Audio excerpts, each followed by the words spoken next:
that's not to take away the 80s and whatnot, because we were listening to all of that music, you know what I mean? And I never wanted to go outside like Boy George. Blue, you could speak for yourself, but no, I'm just playing. Now, he was on his MJ shit heavy. If my father You would was have on your told him he George got that Michael jacket shit? with the zippers on it, what happened? You was on your George Michael shit. Nigga, you was on your Webster shit. You was on your Gary Coleman. You wanted to be Carl Bridges. Stop playing. You was looking for a white nigga to adopt you. What do you mean? And you had a crush on Joe from Facts of Life. Stop playing.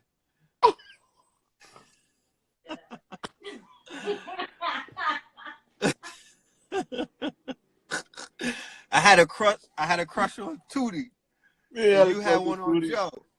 You had a crush on the headmaster. What's her name? On the heaven. This is Gary.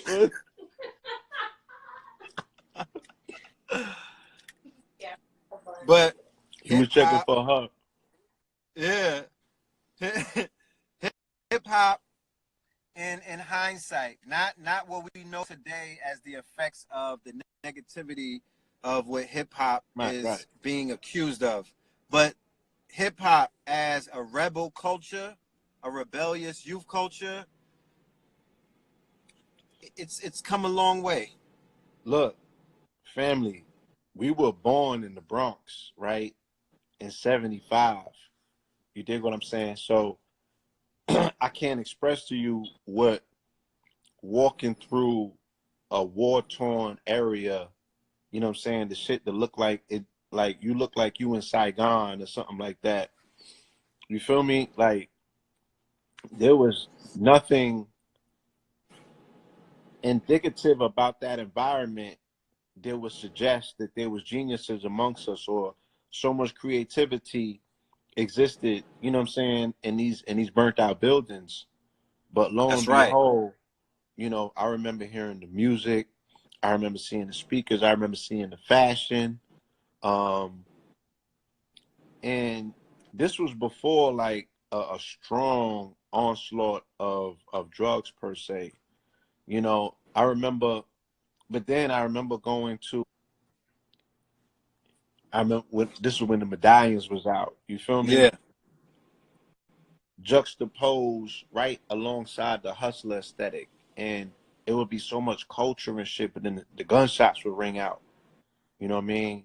And yes, it was just a reminder. You know what I mean? That yeah, both dynamics coexisted alongside one another, and one eventually pushed the other to the side. You know what I'm saying? So it you know, hip hop just represents a lot of things. It represents a lot of moments in our life. You know what I mean? And all of those moments are time stamped by music. You know what I'm saying? Music is so key to memory, because I said this in the documentary that we did with Rich for the album. You know, when you look at the root word of memory, you take out meme, and that deals with water. You feel me? So the memory that we have is encased in the water in our body, and that water in our body encapsulate or entraps the vibrations. And the vibrations that we move with every day are those vibrations that, you know, we were raised on, which is hip hop, that 808. You know what I'm saying? The bridge that connects us to our parents' past, because that music has been remodified and remixed and brought back into the now, you know what I mean, by the great technicians of the day, you know what I'm saying, the producers. Shout out to Black Dot, you know what I'm saying, and the Hip Hop Decoded, and the way that he explained everything, you know. So hip hop is personal, you know what I'm saying? Hip hop is powerful, hip hop is poignant, you know what I'm saying? And hip hop is to me, it's a redeeming virtue, because it had to have been God's answer to what we were sending up in the form of prayer, saying, yo, send us something that would allow us to be independent of X, Y, and Z, or allow us to create a way You know what I'm saying? So we can have X, Y, and Z. Because hip hop came at the same time, right after integration. So hip hop, to me, I look at hip hop as that vehicle, you know what I'm saying, that kind of was able to shuttle bus us. You know how they was busing children to school?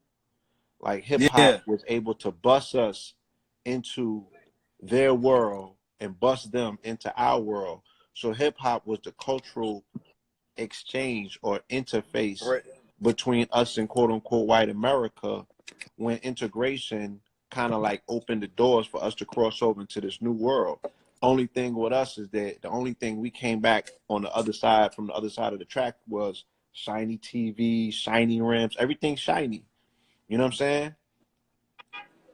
Their cultural seed was already planted in our mind, and to me, that has what manifests itself and expresses itself in the hyper violence that we are participating in.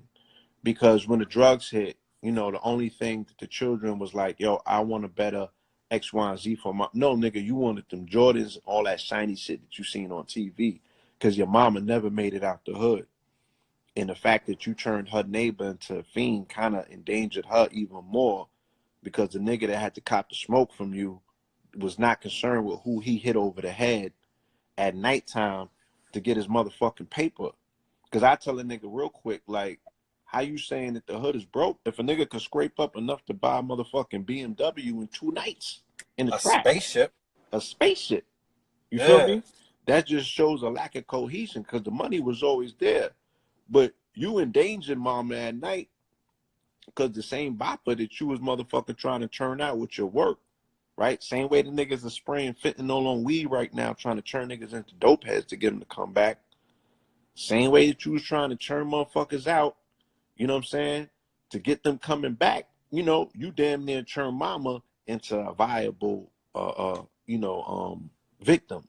You know what I'm saying, for this person that want to come and get your work because you putting rat poison in and shit and all that in it. So yeah, the shiny shit theory is really, you know, what made niggas run out and overindulge in consumerism, because, you know, you've had this dangling carrot in your face, and you feel that the acquisition of shit that you never had will put you on an equal plane with the people that technically you should have never been wanting to look to be equal with to begin with.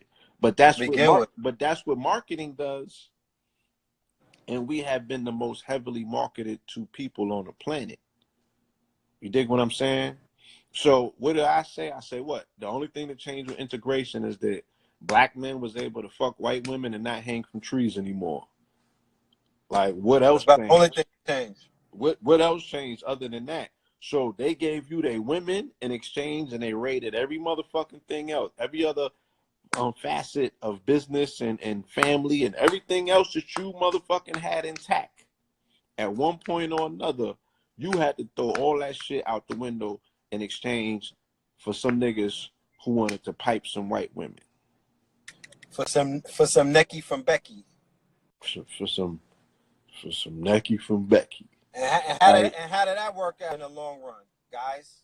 How did that Right? work out? So, you know, yeah, you know, that's when I look at hip hop, I see that, you know what I'm saying? But I grew up in the I've heard you 80s. say I've heard you say that hip hop is the personification of Martin Luther King's dream. And like I said, in so many words, you feel me? A dream gone awry, you know what I'm saying? Yeah, it's the house was burning, right? Yes. White folks fled the crib because it was burning, and niggas climbed through the window, you know what I mean, and sat at a charred table. You feel me? Dusted the screen off and turned that shit on, and they never left. No, I'm also speaking of in his I Have a Dream speech, where he speaks of this utopian fucking dream of integration where white kids hold hands with little Tyrone and whatnot. Fast forward to which has become a kind of a glue, you know, to whereas, the culture is now pop culture. The culture is now dominant culture. Has Yeah. I now mean, his overtaken vision, American culture. his vision Right? of his vision of collectivity, connectivity. You know what I'm saying? Again, he was speaking about something that could be surmised as a cultural exchange. You know what I'm saying? One day that our children will be able to play together, and no, one day your children will be able to roll weed together and drink beer together. You know what I'm saying? And And twerk together. and twerk together. You know, and Jamal could fuck. You know what I'm saying? Little Timmy's sister. You know what I'm saying? And little Timmy could get toppers from. You know, I mean, it's just swapped out. It's swapped out, you know, kind of weird. And I don't think, you know, like I just,